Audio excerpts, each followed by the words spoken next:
ছেলের পছন্দ হয়েছে, কিন্তু ছেলের বোনের জামাইয়ের পছন্দ হয়নি।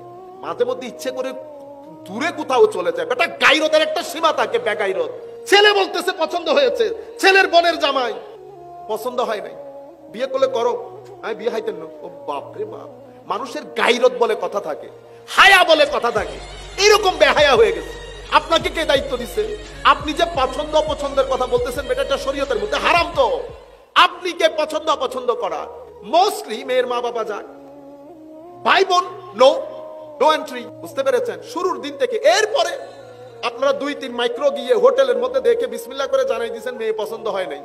এই মেয়ে মানসিকভাবে ভেঙে পড়ছে না?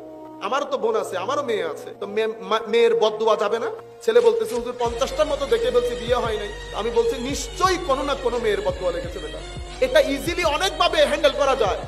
মেয়ে না জেনে মতো অনেকভাবে দেখা যায়। যতক্ষণ মনে করবেন যে এটা পছন্দ হবে না, আপনি আনুষ্ঠানিকভাবে দেখবেনই না। এরপরে ছেলে মেয়ে দেখবে, মেয়ে ছেলে দেখবে, দুইজন ইয়েস বলবে। কিন্তু আমরা কি করি?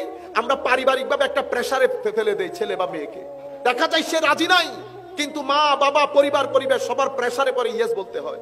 শেষ পর্যন্ত বিয়ের পরে অরাজকতা শুরু হয়। এখন তো আবার নতুন ঢং শুরু হয়েছে। এখন ছেলেরও সম্পর্ক থাকে, মেয়েরও সম্পর্ক থাকে। মারা সবকিছু জানে, কিন্তু বাবাদের সাথে শেয়ার করে না, ভাইদের সাথে শেয়ার করে না। বিয়ের 3 দিন পরে অবস্থা খারাপ হয়ে যায়।